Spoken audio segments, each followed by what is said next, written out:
2, 1. 7 things you probably didn't know you need to know. I'm Jamie East, and this is the Smart 7. Good morning, everybody. It's Thursday, September the 16th, and it's Step Family Day. And a big happy birthday to David Copperfield, Nick Jonas, Amy Poehler, and Jennifer Tilly.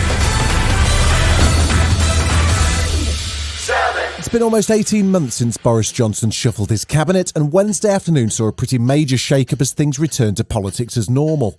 The biggest losers on the day were Education Secretary Gavin Williamson, who was sacked, and Dominic out-of-office Raab, who lost his prime position as Foreign Secretary but managed to shuffle across to the Justice Department, becoming Lord Chancellor and picking up the official title of Deputy Prime Minister. Boris said his aim is to unite as a team, level up the country and build back better. That meant no change for Chancellor Rishi Sunak, Home Secretary Priti Patel or new Health Secretary Sajid Javid. It did mean a new job for Liz Truss as Foreign Secretary, and former Minister David Gauke says that puts her in a strong position for the job of future Prime Minister. I think she would be a contender, so if the Prime Minister were to fall under a bus, I think Liz Truss would want to be a contender there, and she is very popular with the Conservative grassroots. Nadhim Zahawi was promoted to Education Secretary, while Housing Secretary Robert Jenrick was fired to be replaced by Mr Fix-It Michael Gove. Daft Doris moves to Culture Secretary, while Oliver Dowden becomes co-chairman of the Conservative Party. Conservative MP Sir Bob Neill was particularly annoyed to see Lord Chancellor Robert Buckland get the heave-ho, however. This is unfortunately just a case of collateral damage. There is no good reason, other than that apparently he seems to have needed to make some space. 6.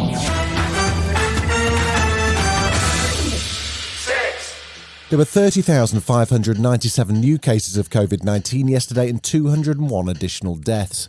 Health Secretary Sajid Javid, who kept his job, was on BBC Breakfast to explain what will trigger Plan B in the government's new winter plan. We don't want to get to a position ever again where there's unsustainable pressure on the NHS so it's not able to see people. That is, in my mind, that is the number one issue. The World Health Organization's Special Envoy for COVID-19, David Nabarro, says he likes the government's two-stage plan and thinks it's the right approach for this stage in the pandemic. I think this emphasis on people learning to live with the virus is also the right one. I'm rather pleased to see that the government is looking at the different data signals that will be used to perhaps move us from one state into another. The following story contains disturbing accounts of child sexual abuse and may be upsetting for some listeners. The US Senate held hearings on Wednesday into historical abuse allegations concerning Larry Nassar, the former team doctor for the US women's gymnastics team. He's serving multiple decades-long prison sentences for child abuse and molestation, but the FBI failed to investigate the allegations properly, and that led to at least 40 more women and girls being assaulted.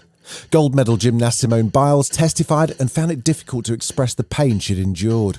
To be clear, Take your time.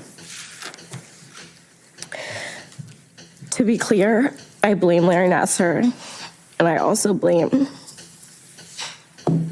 an entire system that enabled and perpetrated his abuse. Her teammate Michaela Maroney said she couldn't understand why the FBI failed to act. This was very clear, cookie-cutter pedophilia and abuse. And this is important because I told the FBI all of this, and they chose to falsify my report and to not only minimize my abuse, but silence me yet again. Late on Wednesday night, Boris was joined on Zoom in the Big Blue briefing room by Joe Biden and Australian Prime Minister Scott Morrison to announce a brand new defensive alliance between the three countries, which is intended to counter China's growing power and influence in the Pacific.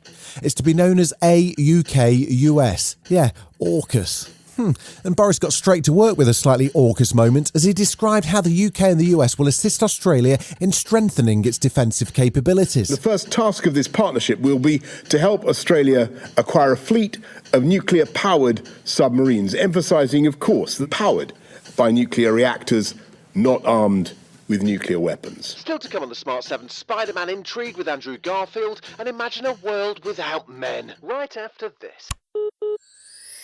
You're listening to the Smart 7. If you're enjoying it, you might also like the Smart 7 Ireland edition. Just search and follow us on your favourite podcast platform. 3, Match day 2 of the season's Champions League saw Liverpool take on old rivals AC Milan, while Man City faced the always energetic RB Leipzig. Both games were high-scoring affairs, with Man City winning 6-3, and for Jack Grealish, who made his Champions League debut for Man City, it was a wonderful evening with a goal and an assist to his name. You know, as soon as the game kicked off, I just thought to myself, in my head, I've actually played in the Champions League now.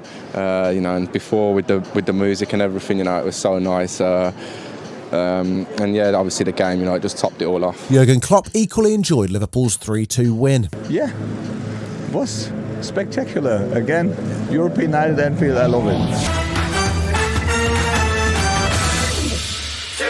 Spider-Man No Way Home hits cinemas just before Christmas. Well, it is the perfect time for a man in a red suit. Hey, what? Sorry. It's Tom Holland's third outing as Spidey, not counting his Avengers appearances, but there has been huge speculation about the plot of the film and the possibility that, influenced by the Spider-Man multiverse concept, there could be more than one Spider-Man in this year's blockbuster.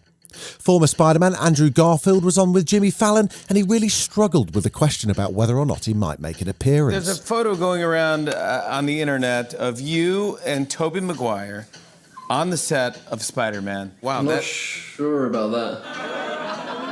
We are pretty sure about it, so you're in the new Spider-Man No Way Home. Congratulations. Wait, what? Yes! I had no idea.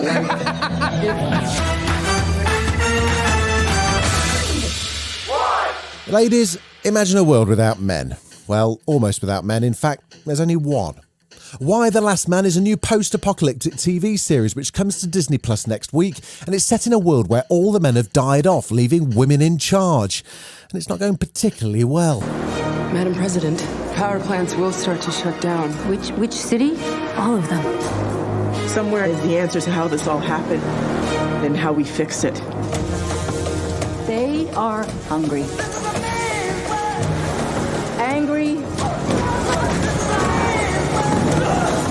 Terrified. We will rebuild together.